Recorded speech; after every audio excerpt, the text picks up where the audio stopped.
¿Qué tal, compañeros de estudio de este nuevo círculo de aprendizaje? Realmente los saludos y les agradezco infinitamente su presencia a la producción de esta sesión para la serie de educación comparada. En esta oportunidad les traemos el país de China, un gigante de Asia, ¿verdad? Y no solamente como proyección de potencia económica mundial, sino también desde el punto de vista del sistema educativo. Qué interesante sería conocer algunas innovaciones, características o aportes que el sistema educativo chino está haciendo internamente a sus millones de habitantes, como también para compararlo en este caso con el aporte para el caso de América Latina.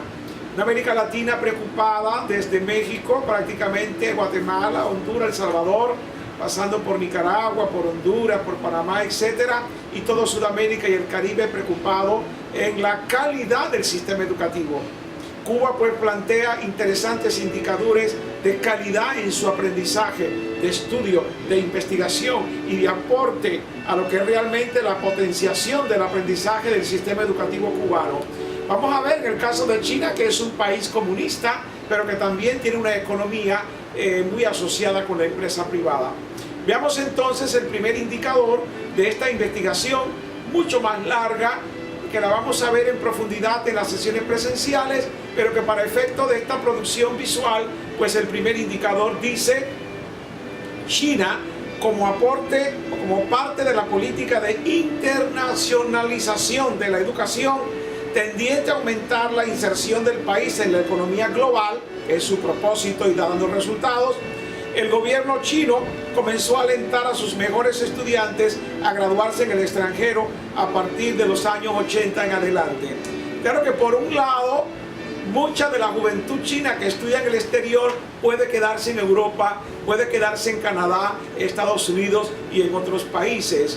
Es de esperar cuál de ellos o cuántos de ellos, después de una formación internacional, regresan a su país de origen a hacer el aporte para dinamizar y no se interprete como una fuga de cerebros. Segundo indicador: más del 90% de los estudiantes chinos en el exterior se pagan los estudios con los ahorros de sus familiares o con sus préstamos. ¿Ves? Como las familias chinas tienen un solo hijo y no más de dos, los padres y abuelos hacen una tremenda inversión para que puedan ahorrar durante muchos años y ese hijo único o esa hija única se convierta, como ellos dicen, en un emperador de su hogar.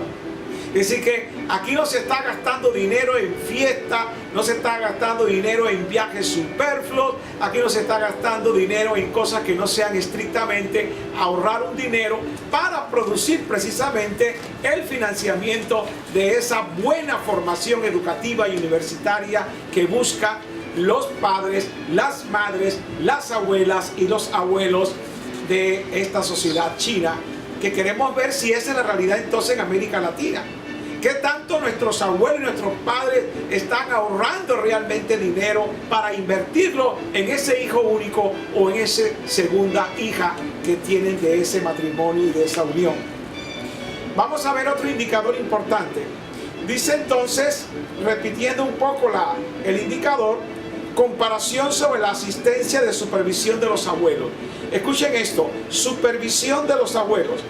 En China las maestras dan sus lecciones en inglés. Ojo, dan las lecciones en inglés. Ese es el resultado entonces, que los chinos sean bilingües. Es decir, si no solamente dan inglés en la materia de inglés, sino que dan inglés en las diferentes asignaturas y en los diferentes contenidos. Y dan las clases en inglés frente al pizarrón convencional. Y al fondo de la sala, escuchen, estaban los abuelos y están las abuelas, siguiendo el progreso de sus nietos. Los abuelos llevaban a sus nietos todos los días a la escuela privada después de la escuela pública. Primero, que no son abuelos que estén gastando su tiempo en algo que no sea su propia inversión familiar. Hay una inversión familiar educativa. Y si su papá y su mamá están trabajando, esa abuela y ese abuelo le están haciendo seguimiento a esos niños y a esos adolescentes. Qué interesante indicador para la sociedad china. Vamos a ver otro indicador, distinguidos televidentes, comparación sobre horarios de estudio. Los niños chinos y las niñas chinas los despiertan muy temprano en la mañana, 6, 7 de la mañana. Su padre o su madre los llevan a la escuela pública desde las 8 hasta las 4 de la tarde. Ahí hacen estudios importantes. Y luego, a partir de esa hora, 4:30 de la tarde, pasan a escuelas donde hay tutorías para la nivelación, para todo el trabajo de seguimiento, de monitoreo. Aquí no se permite entonces que los estudiantes pierdan su tiempo, fracasen y no completen sus obligaciones, sus consignas y sus actividades que organizan y disparan cada uno de los maestros y profesores del plan de estudio de ese sistema educativo. Entonces, esto no es cuestión de que entre a las 7, a las 8 y a las 12, 12 y media llego a mi casa y más de allí yo quedo toda la tarde en ocio y libre.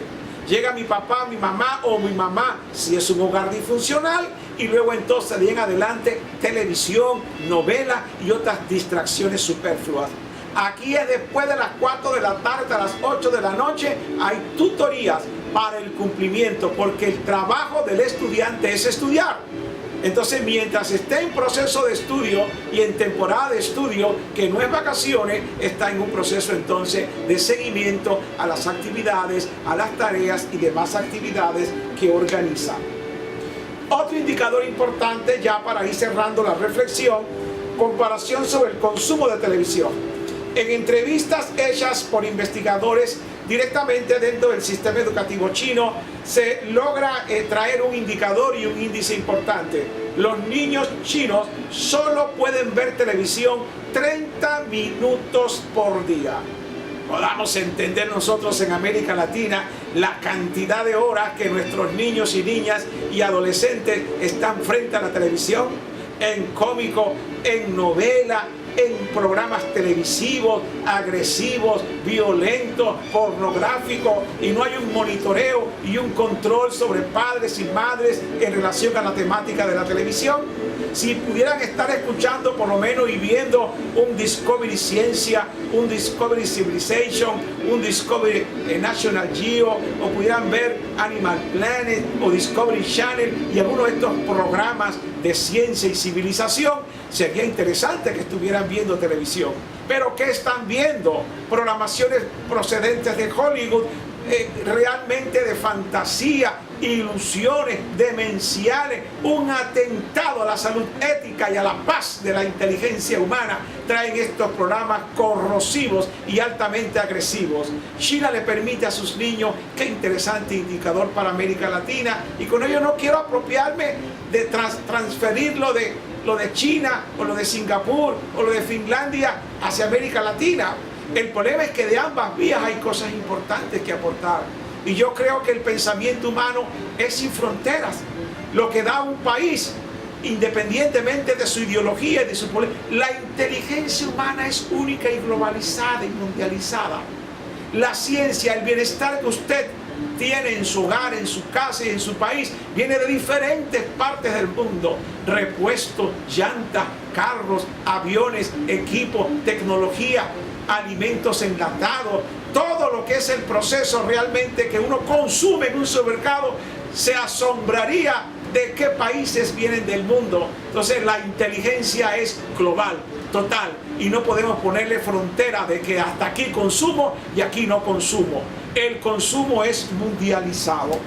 Bueno, amables compañeros del grupo del Círculo de China, yo los invito a que profundicemos en las lecturas, en los indicadores y en los índices que están aquí en esta documentación procedente del comportamiento del sistema educativo chino, cuáles son los indicadores más relevantes, con cuáles coincide para el caso del sistema educativo de América Latina, con cuáles no coincidimos, qué vacíos tenemos nosotros en comparación con lo que hace la educación china, precisamente para aprender, ¿sí?, de la mundialización del sistema educativo. Entonces los invitamos para la próxima producción en esta serie de Educación Comparada.